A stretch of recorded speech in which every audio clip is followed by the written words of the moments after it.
A gente já sabe que a gente precisa tomar cuidado com pessoas que são violentas, pessoas mentirosas e pessoas agressivas. Isso todo mundo já sabe.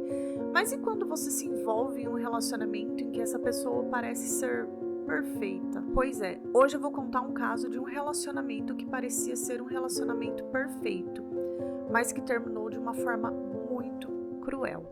Olá, muito prazer, eu me chamo Jéssica Barbosa e se você quer fazer parte da nossa companhia True Crime, se inscreva no canal, ative o sininho das notificações e lembre-se sempre que você tem um compromisso com a gente, todas as quintas e sextas, às 21 horas. Então, sem mais delongas, bora pro vídeo!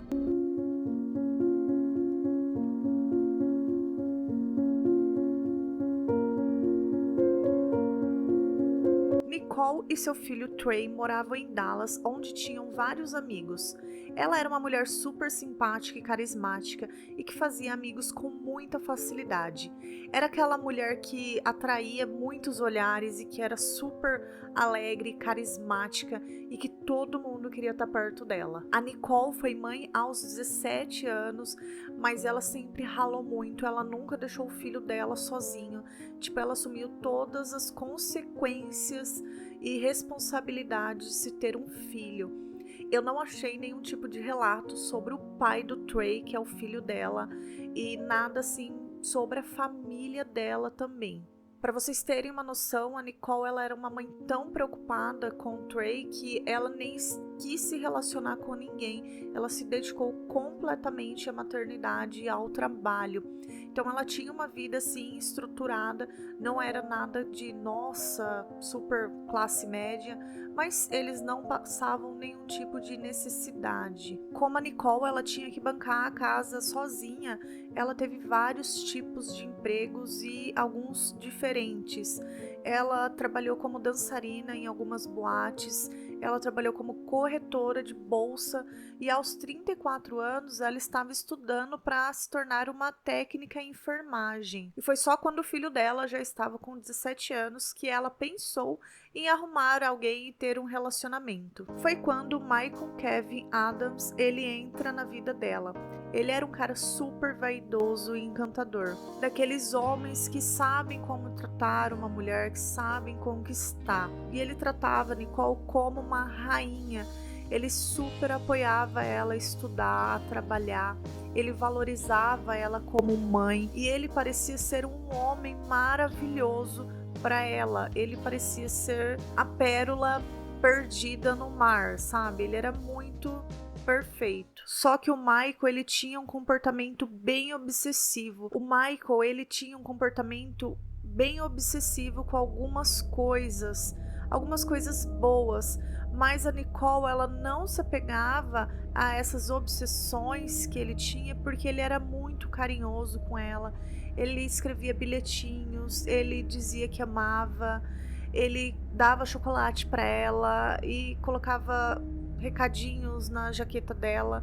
Então ele era muito romântico e era tudo isso que faltava na vida da Nicole. Só que Nicole e Trey eles só descobriram que tinha algo realmente grave nessa obsessão do Michael quando eles se mudaram para a casa dele, que aliás era uma casa enorme, linda, impecável e limpa, muito limpa. Michael tinha várias manias e organizações na casa, era quase tudo considerado como um monumento na casa dele. Ele tinha uma mesa de sinuca que ninguém podia encostar nessa mesa.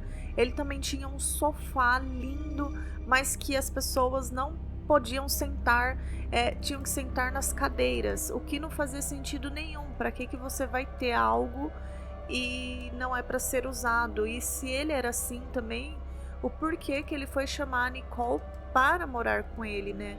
Por que ele não manteve a vida dele do jeito que ele gostava? Só que toda pessoa que tem uma obsessão ou um excesso de algo é porque tem uma confusão dentro de si, né? A gente só externaliza uma porcentagem mínima do que está acontecendo dentro da gente, dentro da nossa mente. E o Michael, ele encaixa perfeitamente nisso, Porque ele era então obsessivo e compulsivo por limpeza, por organização. Só que depois que ela entrou na vida dele, tudo ficou em função da Nicole. Então ele queria controlar o que ela fazia, com quem ela fazia, onde ela ia, o que ela deixava de fazer. Só que ela sempre foi uma mulher muito independente. Então não tinha como ela se encaixar nesse padrão que ele queria. E é exatamente isso que a gente vê que é o que instiga ele, esse jeito dela, essa liberdade que ela tem e que é dela. Mas o que começou a ser o começo do fim do relacionamento deles foi que um dia a Nicole ela fez um espaguete com molho vermelho e o seu filho Trey foi esquentar no micro-ondas e não colocou nenhuma tampa. E a gente sabe que quando a gente faz isso acaba espirrando em tudo, né? No micro-ondas. Só que nada que uma buchinha não vá limpar. Mas isso foi um motivo para mais de uma semana dentro da casa deles por conta desse macarrão. Obviamente a Nicole não aguentou mais esses surtos do Michael e acabou decidindo ir embora. Ela já estava muito de saco cheio, até porque não tem quem aguenta isso, tanto homem quanto mulher. É bem difícil você conviver com uma pessoa assim. E ela pega o Trey e eles vão embora. Só que, obviamente, o Michael não ia deixar isso quieto. Ele foi atrás dela, pediu desculpa, falou que estava arrependido e a pediu em casamento. Ela ficou muito feliz porque ele se arrependeu e ela achou que tudo iria mudar, que ele iria melhorar, porque ele era um cara muito carinhoso. Então ele tinha um lado bom que pesava bastante, né? E ele a pediu em casamento, então ela ficou muito feliz. E ali na hora da emoção, da felicidade ali, ela acabou decidindo voltar para a casa limpa e maravilhosa e gigante do Michael. Só que obviamente as coisas não melhoraram, muito pelo contrário. Porque agora ele sabia que ele poderia manipulá-la novamente, porque se ele conseguiu uma vez, por que não a segunda? E as brigas começaram a ficar cada vez pior. E o ápice de uma dessas brigas foi que ele ficou com muita raiva dela em uma discussão e foi puxar o anel de noivado do dedo dela e acabou quebrando o dedo dela. Ela teve que cortá-la no dedo. Imagina a situação do filho dela ver a mãe sendo agredida por um cara que, né, nem é nada dele ou nem que fosse, né, algo dele. Mas eu acho que para um filho ver a mãe ser agredida deve ser muito revoltante. Depois desse episódio do que ele quebrou o dedo dela, a Nicole foi embora, pegou o Trey e eles se mudaram para um apartamento. Só que o Michael, ele descobriu onde que eles estavam e algumas coisas estranhas começaram a acontecer. Só que eles não tinham provas de que era o Michael. Até então eles não sabiam quão louco o Michael era. Então, por exemplo, aconteceram algumas coisas assim. Um dia o Trey foi para a escola e a Nicole foi trabalhar. E eles tinham certeza que tinham trancado a porta do apartamento. Quando eles chegaram, a porta estava aberta e a cadelinha que eles tinham, que se chamava Penélope, que era uma chihuahua, ela tinha escapado. Então, por que que alguém ia deixar a porta aberta ou esquecer a porta aberta, sendo que sabia que tinha uma cachorrinha que era muito querida? Mas tá, você ainda fica naquela dúvida, nossa, será, né? Sabe quando você tem certeza, mas você não tem certeza? Poderia ser, poderia não ser. Outra coisa muito estranha é, a Nicole, ela tinha o costume de deixar as roupas já dentro da máquina para lavar. E um dia as roupas estavam todas com alvejantes, então elas estavam todas manchadas. Ela achou isso muito estranho também, mas também não tinha prova que alguém teria entrado no apartamento dela. Mas ela já suspeitava que pudesse ser o Michael, mas ela também não conseguia acreditar que ele iria fazer uma coisa dessa. E aí o ápice foi que um dia ela e o Trey estavam no apartamento, eles olharam para fora da janela e o carro deles estava pegando fogo. Só que mais uma vez ela não sabia se era o mundo conspirando contra ela ou se realmente estavam fazendo algo. Então, só depois que acontece tudo na vida dela que o Trey ele se toca que realmente era o Michael que estava fazendo tudo isso. E depois que aconteceu isso com o carro dela, o Michael apareceu alguns dias depois no apartamento dela oferecendo ajuda. Então isso confundiu muito a cabeça dela, porque ela falou, se foi ele, por que que não fazia sentido, né? Mas isso é muito comum com manipuladores, porque eles querem que aquela pessoa precisem deles, né? Então, nada mais é do que isso que ele estava fazendo. E aí ele fala para ela que vai ajudá-la e que vai comprar um outro carro para ela. Não sei se realmente ele iria comprar o carro, se eles iam dividir alguma coisa. Não consegui achar essa informação. Mas ele se propôs a ajudá-la. E como ela precisava do carro para trabalhar, ela acabou aceitando e vendo isso dele como uma boa ação dele ali. Ele já estava ganhando a confiança dela novamente e ele a convida para jantar um dia na casa dele. Ele falou que ele estava muito triste com tudo isso, que ele estava muito arrependido e que, como ele sabia que o prato preferido dela era macarrão com molho vermelho, ele falou que ele iria cozinhar para ela. É bem difícil a gente ficar vendo esses casos criminais e confiar nas pessoas, né? Porque a gente começa a pensar, quando a esmola é demais, o santo desconfia.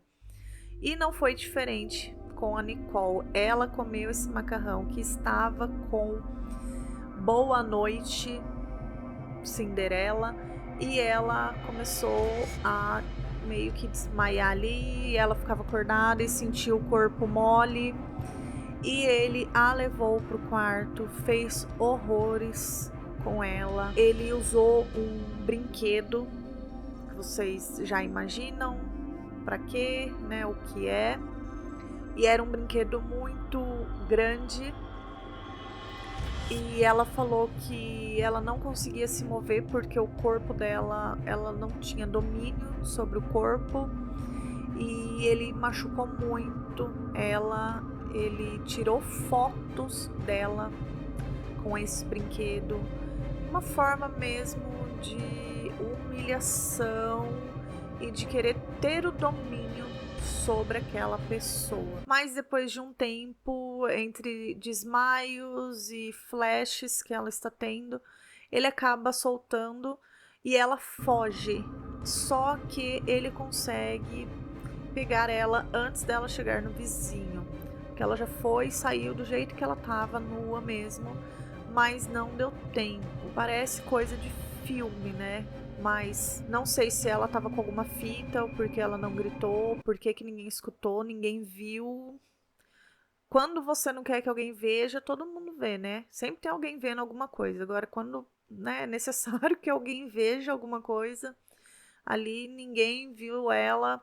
E aí ele ficou com muita raiva, obviamente, porque ela fugiu.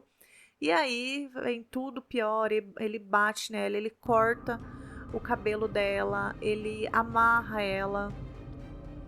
E depois de um tempo, ele acaba soltando a fita da boca dela. E aí eles começam a conversar e aí ela consegue manipulá-lo. Então ela fala para ele que ela perdoa ele, que eles precisam fazer terapia em casal, que se eles fizerem a terapia vai ficar tudo bem, que ela ama ele e dá certo. Ele acaba soltando e ela, obviamente, sai de lá e já vai para a polícia.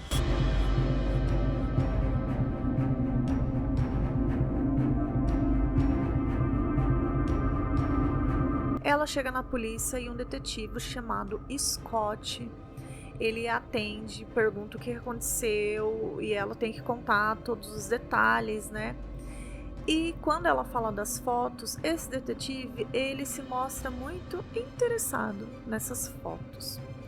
Esse detetive, ele não era um cara assim tão legal. Ele acabava se aproveitando das mulheres que eram abusadas ali, se aproveitando no sentido emocional. Então as mulheres chegavam ali com o emocional todo abalado, porque sofreram um abuso, e ele se aproveitava desse momento em que as mulheres estavam assim, para persuadir elas, manipulá-las, para que elas mandassem fotos e tal. A polícia vai até a casa do Michael e lá eles conseguem encontrar dentro do carro dele, que era um Lexus branco, eles encontram o macarrão que ele deu para ela, os cabelos, os objetos que ele usou nela, tipo, tava tudo ali.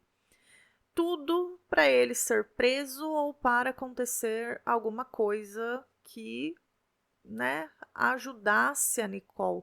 Mas simplesmente ele pagou uma fiança e foi embora. A Nicole ficou em desespero, claro, porque ela achou que ia ter alguma pena para ele. Ele simplesmente pagou essa fiança, então ela decide fugir e ir embora porque ela tá muito assustada com tudo isso que está acontecendo. Então ela decide pegar o Trey e fugir. Ela tentou se esconder muito bem, ela alugou a casa dela no nome de outras pessoas, todas as contas eram no nome de outras pessoas. Só que o que ela não sabia é que aquele carro que o Michael deu para ela, ele tinha um GPS exatamente para saber aonde ela ia, que horas ela ia, com quem e tudo mais. Então ele sabia todos os lugares que ela estava.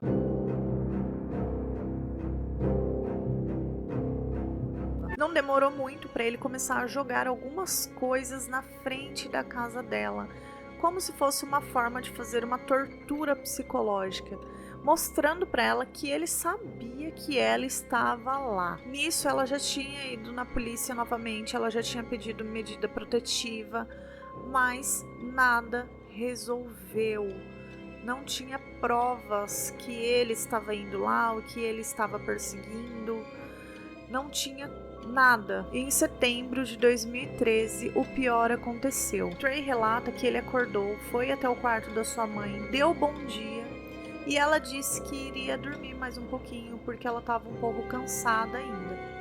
Trey foi para a escola e quando ele voltou às 16 horas da tarde, ele achou muito estranho porque a mãe dele ainda estava no quarto.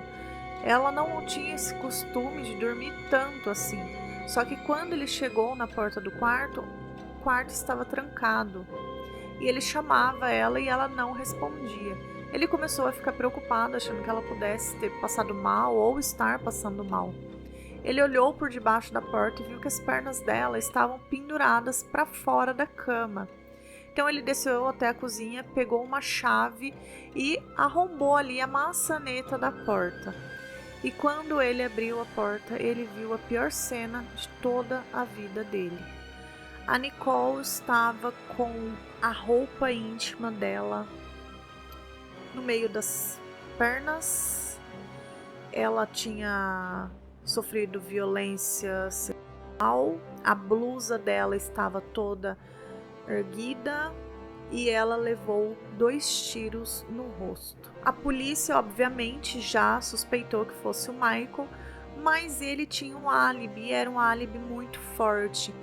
Porque como a Nicole tinha ficado todo esse tempo na casa sozinha, eles não sabiam o horário que tinha sido o crime. Então, o Michael tinha algumas imagens de uma câmera de segurança de uma loja que ele estava por um bom tempo no dia desse crime. Então ele tinha um álibi. Só que a perícia encontrou 2 camisinhas no banheiro, o que foi a salvação para poder descobrir quem é que tinha cometido esse crime. Mas esse exame ele demorou 6 meses para ficar pronto. E detalhe, tinha muito DNA de muitas pessoas nessas. Então foi bem difícil ali no começo saber exatamente o que tinha acontecido. Porque ela tinha tido relações com outros homens naquela semana. Então meio que tava ali o DNA meio que de todo mundo, sabe? Mas tinha sim o DNA do Michael. Então ele era o principal suspeito. suspeito e ele foi preso por isso. Mas a polícia ainda precisava de mais provas, porque ele poderia alegar que ele tinha tido relação com ela em outro dia, que o DNA dele que estava ali seria igual dos outros caras, né? Só que a polícia descobriu que ele tinha, tipo, eu não sei o nome certo, mas é tipo aqueles containers que as pessoas geralmente alugam para guardar algumas coisas assim. E ele tinha um no nome dele. A polícia foi até lá e descobriu que ele tinha um arsenal de armas, armas de todos os tipos. E eles foram fazer a balística para descobrir se alguma arma lá era que foi usada no dia do assassinato da Nicole. E pasmem, sim, eles acharam a arma que foi usada no dia do crime. Ou seja, ele não tinha mais como alegar que não tinha sido ele. Ele foi julgado e numa deliberação do júri que durou apenas 2 horas, ele foi condenado à prisão perpétua. E ele tem tentado apelações, mas tem perdido todas. Bom, vamos para a reflexão do caso. Primeiro, se vocês gostaram do estilo do vídeo, peço por gentileza que vocês deixem o like aí para mim, que eu vou ficar muitíssimo agradecida, porque dá trabalho para fazer. Mas a reflexão que eu, pelo menos, tive desse caso muito trágico é sobre a segurança pública, né? Porque ela fez de tudo. Foi atrás da polícia, ela fez medida protetiva, ela fugiu, ela abandonou tudo e fugiu para se esconder desse cara. E esse cara fez um crime bárbaro desse, e o filho dela, cara, ele é o que mais tá pagando por tudo isso, de ter visto a mãe daquele jeito. Ele perdeu a mãe, porque e a mãe e o Trey e a Nicole, eles eram tipo melhores amigos. E é muito triste isso, para um cara simplesmente, ah, você não vai ser minha? Simples assim, sabe? Bom, eu espero que vocês tenham gostado do vídeo, que vocês estejam gostando dos conteúdos e do estilo do vídeo. Lembrando, gente, que as nossas reuniões são sempre nas quintas e sextas, às 21 horas. Então, eu espero vocês, tá bom? Um beijo, se cuidem, fiquem com Deus e tchau!